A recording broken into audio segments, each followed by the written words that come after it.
Welcome to 2016 Presidential Candidate Interviews. Today I am interviewing Gerald John Jennings II.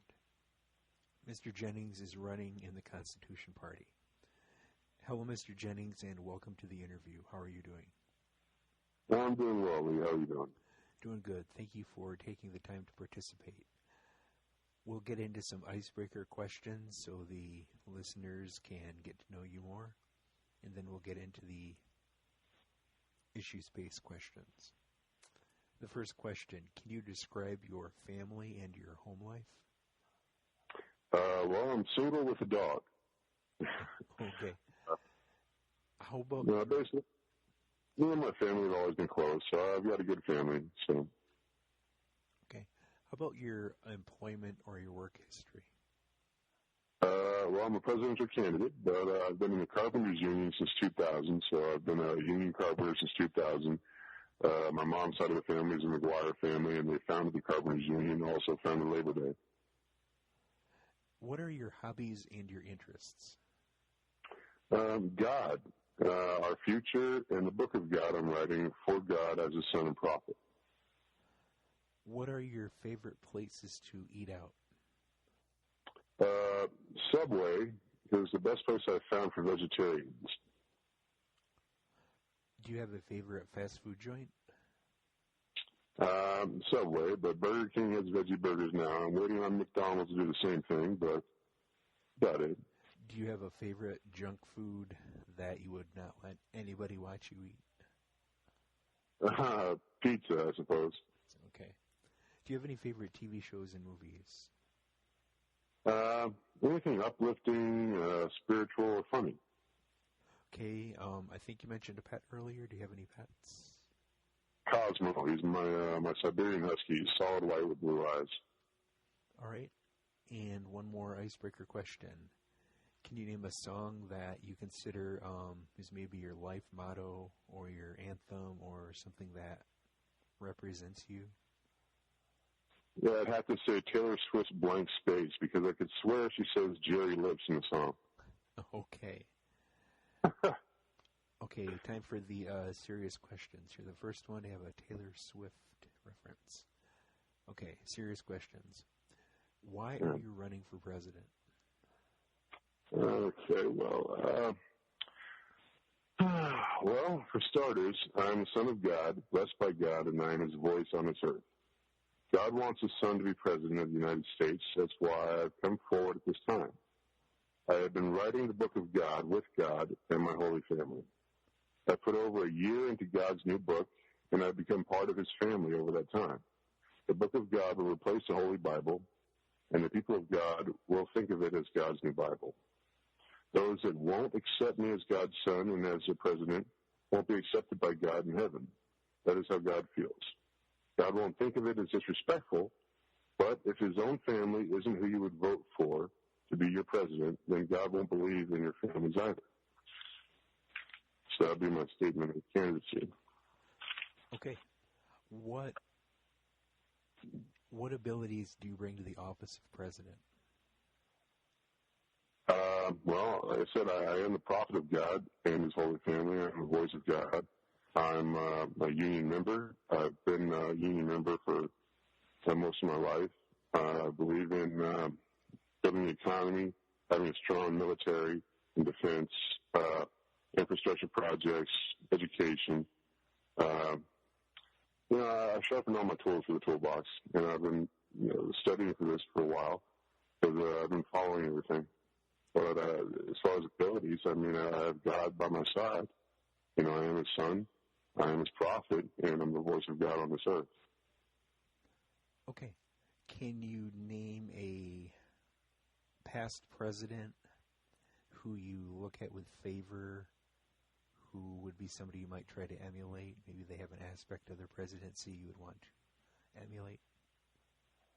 Absolutely. Yeah, there's so many leaders who've done so much, like Kennedy, Lincoln, even Obama. So many first, but I'll be there with God. So, I appreciate all of them, and I look up to all of them. Yeah. Are there any presidents that you just wouldn't want to be like at all? Are there any aspects of any past presidents who you're like, man, I wouldn't want to do that at all? Well, I want to be honest, and I want to keep it transparent, and I want the people to know what's going on. I want to be there for the people. I want to stand for the people. I want to raise people up. I want to uplift their lives, their livelihoods. I stand for higher wages. I push for the $10 an hour raise. I push for the $15 an hour raise, lower taxes if possible. So I want to help the people as much as I can, and I want to stay competitive with other countries. Okay. Are there any functions of government you'd like to decrease or abolish? Well, actually, sex offender registration needs to be federally run, and criteria must be instituted for classification. I also believe the right to bear arms should be restored to ex-felons once they've completed their sentencing. They have the right to run for office. They have the right to vote, but they're not restored the right to bear arms and defend their families. Therefore, that's wrong.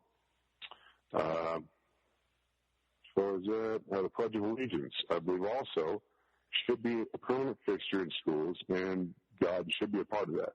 This is one nation under God. It was founded that way, and it should be that way. Okay. Is there anything else you would either like to increase or decrease from government, abolish, or add to? I would improve everywhere I can, and I'm open to suggestions and still need a running mate. Okay. Community apprenticeship programs, tying in with union employment, building a smarter, organized workforce for tomorrow.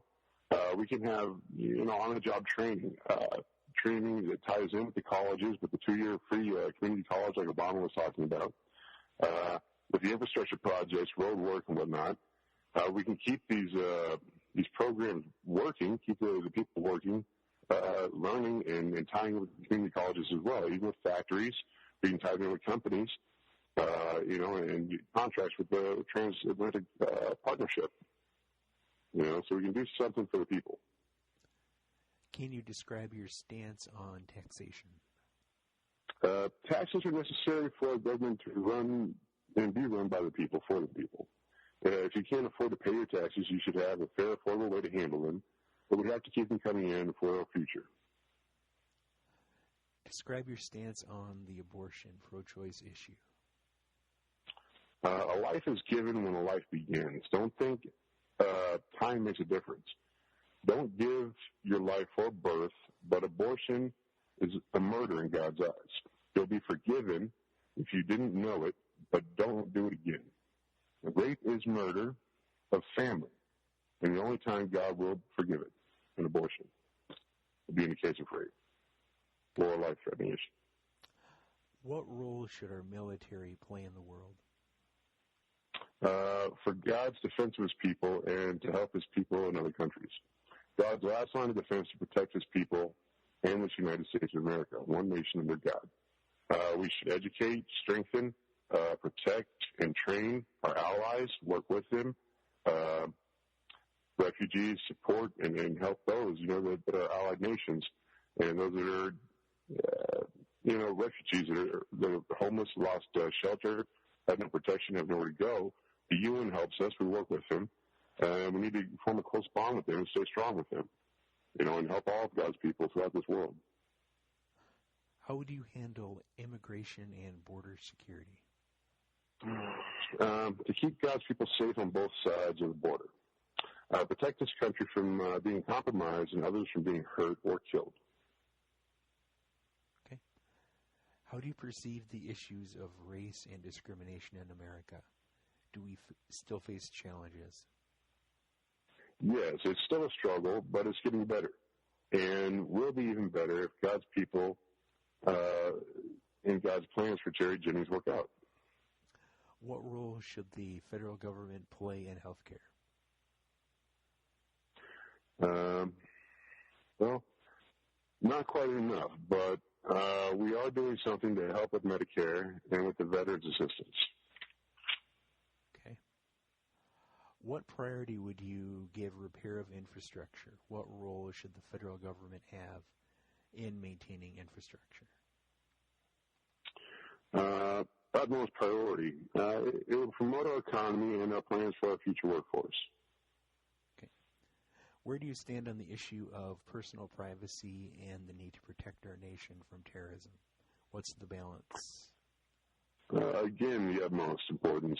We have to keep ourselves from falling victim to those that would stand against God's way of life and our freedoms and our liberties and attack us.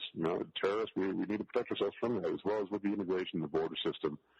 We have to keep our borders tight and protected. Okay. The next question is usually a general question on religion and faith. Since you've stated that you are the voice of God on this earth, do you mind if I probe a little more into that? Yeah, that's fine. Okay. If I ask anything you don't want to answer, just let me know, and I'll just move on. Here's the question, the one I generally ask people. What role does faith, religion, spirituality, etc. play in your life, and what type of role would it play for you as president? Well, I am the Son of God, the prophet of God. I am the voice of God in this world. What do you think it would mean to me, to those people that would vote for me? I will stand with my Father. I will stand for God. What do you mean by you are the Son of God? Do you mean a human being who happens to hear God's voice as prophet, or do you mean almost like kind of an incarnation of Jesus Christ? No, God the Father himself blessed my soul. He took my soul out of my body and blessed my soul and put my soul back in my body, and he attached a piece of his soul with mine. I can see God. I can see all dead souls. I can speak with God. He speaks with me. I can speak to my dead relatives. I can speak with Mary and Jesus and Joseph. Okay. Would you say something like people need to trust in what Jesus did on the cross for them, or is it something else? God is not Jesus Christ. Okay. Jesus is my family, but God is his Father as well as mine. Okay. Would you describe yourself as God or just as a human? I will never be God. I was blessed by God. My soul was blessed by God's. And I will never be God. God is God. I have pictures of God to prove it. And I'm writing a new book for him, the Book of God. It has God's Word in his scribe, I guess you would say. It's the new gospel. It's almost finished. I've got a couple hundred pages, a few hundred pages written. And he has blessed my bloodline, my seed, as he did Abraham's. People can see it. I have photos of God on my website. If you go to Jennings 2 for President, .nationbuilder, or at MiamiJO2 on Twitter, you can see pictures of God, Jesus, Moses, they're all on there. Okay, if you could sum up your new gospel or your new Bible within a few sentences, kind of like the core message of it, what would it be? It's God's heart and soul poured out for the people that love God. Okay. All right. Is there anything else you wanted to mention in relation to that aspect of the interview?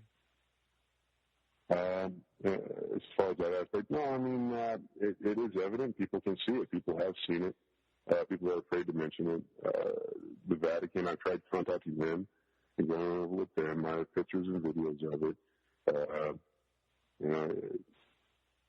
It's true, and he's here, and he speaks through me. The world can hear from him.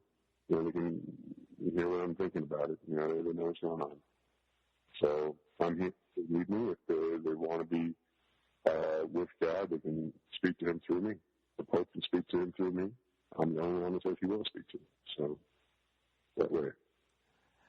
Next question. Be a political forecaster. Predict two major problems facing our country in the future that very few people are talking about. What would you do to prepare America for it? Well, our economic foundation, education, technological competitiveness, immigration, security at the borders, internet security, which is a big issue for me, military readiness and competitiveness. And if that's not enough, I'll have plenty more in the future. There's a lot of issues that need to be addressed. The economy, uh, competitiveness, keeping our economy flowing and being competitive to our allies, our neighbors, but we all are allies with other nations. But as far as partnerships go and business and uh, the economy, dealing with manufacturing and production and sales, we need to be competitive. We need to educate our workforce. We need to keep buying our own goods. We need to support ourselves and not, spend too much money on partnerships and deals like the Transatlantic Partnership. I mean, it's a good deal, but we need to make sure that we keep our own economy going, and strengthen our own dollars in this country. Money revolves around the economy locally 10 times before it is done. When you spend your money in another nation, it's going to revolve around their economy, not ours. And so our people will starve. So we need to take care of ourselves a little bit, because it's like Big Brother in the ocean. You throw a life raft, or throw a life preserver out there, and everybody dives for it. But if everybody dives for the same life preserver, they all sink. So if we're the life preserver, we got to keep ourselves afloat. All right. Everybody has strengths, things that they're good at, things that they're really good at. And everybody has weaknesses, things that they're not good at. Can you describe your weaknesses, maybe things that you're not good at, and how you would seek to compensate for those? I'm only one man, so I need help from all of you who love God, like me. Amen. Okay. Are there any other issues you would like to discuss? No, not really. I'll address them all in the future when they all come up, but I'm pretty sure we've addressed most of the things. Okay. Time for some closing remarks. In 2 minutes or less, tell us why we should vote for you. Why should you vote for me? Because God in heaven has put his faith in me. Because God in heaven is my Father, and I am the Son of God. The voice of God for all his people. Because God wants his Son to be president and to lead his people to a better way of life. Because God has put me out there for all of you to hear. I'm thinking about our future. God, quote from him, because you don't want to be without Jerry Jennings if God is who you love in your heart. And God will show you whatever you need to prove it, if I haven't already. Because God won't believe you are one of his people if Gerald Jennings isn't who you vote for when the time comes for the presidential election. The people that put Jennings in front of themselves and help him make this happen will be first in my heart when they come to heaven. Amen. That's how God feels. And some people will debunk it. Some people will say I'm crazy. I've lost it. But there's proof. There's videos. There's photos. You can see God in the heavens. He's sitting right behind me. He'll show the world what they need to see if they don't already know. So that's all I've got to say. Thank you, Mr. Jennings, for the interview. Thanks for participating. Thank you to the listeners for listening to this interview. Be sure to check back in the future for more candidate interviews. Hope you have a good day, and remember to keep informed, keep passionate, and most of all, stay involved. Thank you again, Mr. Jennings.